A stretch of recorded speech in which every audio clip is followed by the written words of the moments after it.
Bonjour et bienvenue sur le podcast One Thing in a French Day. Aujourd'hui, mardi 14 avril 2020, cet épisode, le numéro 1802, s'intitule « Journal de bord, 29e jour, encore un mois ». Ce podcast est aussi en vidéo, je vous invite à aller voir sur YouTube. Depuis plus d'un mois, et encore pour un mois, One Thing in a French Day est devenu le journal de bord de notre confinement. Est-ce que vous nous suivez ? Pendant cette période qui est différente, le podcast est diffusé plus souvent et je suis contente parce que vous m'envoyez des messages, que cela soit par Instagram, Facebook ou par email, pour me dire que cela vous plaît et que cela vous fait du bien. Alors, je suis très heureuse. Cela me fait du bien à moi aussi. Donc, je m'appelle Laetitia, je suis française, j'habite près de Paris et je vous raconte au travers de ce podcast un petit bout de ma journée. Le texte du podcast est disponible en vous abonnant à la newsletter sur onethinginafrenchday.com. Donc, pour ce 29e jour, j'ai eu envie de changer un peu et je vous ai préparé quelque chose de différent. Hier soir, j'ai filmé la rue où les filles vont jouer l'après-midi et dans laquelle nous passons pour notre promenade du soir avec Michaela. Alors je vous invite, comme je vous le disais tout à l'heure, à écouter aussi ce podcast sur YouTube parce que je vais commenter la vidéo. Voilà, alors ça commence. Donc voilà, nous venons de nous engager dans la rue. Elle est longue, n'est-ce pas ? Donc c'est une zone en travaux, un nouveau quartier va être construit ici. Il y a déjà des immeubles d'habitation qui sont en cours de construction. Vous pouvez apercevoir une grue sur la droite. Voilà, comme je marche pas très vite en même temps que je filme, je vais vous donner quelques nouvelles au passage. Donc, Pietro est retourné au travail aujourd'hui. Donc, je vais reprendre ma casquette de capitaine du navire. Et grâce à sa présence, j'ai pu travailler davantage. Voilà, dans les choses accomplies, j'ai notamment terminé le fichier des textes et des enregistrements de 2019.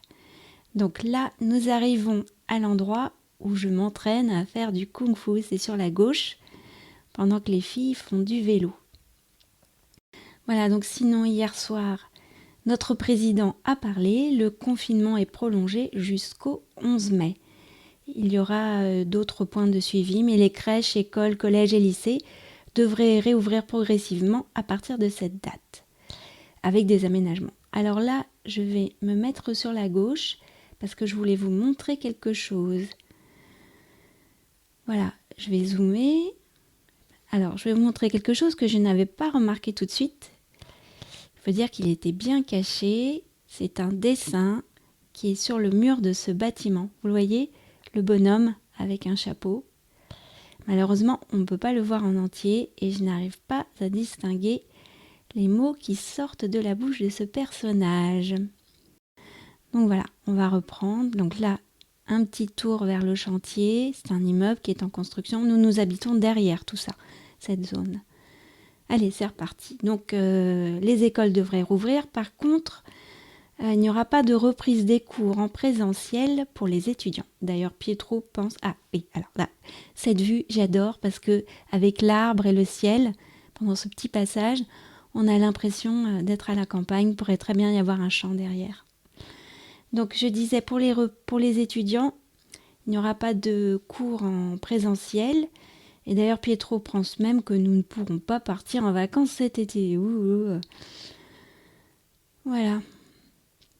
Donc on continue. Alors là, on arrive devant ce qui devait être un ancien garage, je sais pas. Il y a un crochet qui impressionne beaucoup Michaela. Là, ouais. Elle dit que vraiment c'est glauque ce quartier. Voilà, le crochet. Ah oui, et aussi, donc j'ai oublié de vous montrer au passage, il y a un ancien garage qui était spécial, donc tout ça c'est désaffecté, qui était spécialisé dans les voitures Porsche. Et je pense qu'il y a quelque chose avec le numéro de téléphone que vous devriez remarquer. Voilà. Donc on continue. On va passer devant ces anciens bâtiments là sur la gauche que vous voyez. Il y en a deux, l'un à la suite de l'autre, qui je pense étaient des anciens ateliers, je sais pas. Ils doivent quand même avoir plus de 100 ans, ces bâtiments. Et on ne sait pas si ça va rester ou si ça va être détruit. En tout cas, tout en haut à gauche, au dernier étage, il y a des gens qui se sont installés des lofts. Ils habitent là. Et en dessous, ce sont des entreprises. Bon voilà, on progresse vers le début de la rue. En général, on croise la dame au coupe-vent jaune par ici. Donc nous, on est plutôt vers la gauche, elle passe à droite, on se dit bonsoir, on se fait un signe. Alors là, Michaela voulait que je vous montre donc ces bâtiments qui sont pratiquement détruits. C'était un ancien atelier de fabrication Fauchon. Voilà, ils avaient des ateliers ici.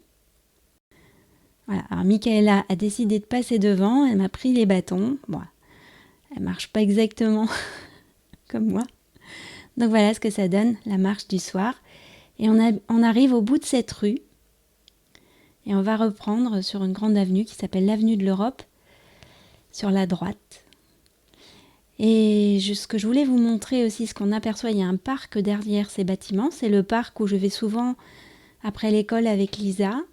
Et en fait, ce parc, voilà ce que je vous montre là, c'est une ancienne soufflerie Hispano-Suiza, une soufflerie donc d'essai de moteur qui a été conservée et ensuite qui a été transformée en école.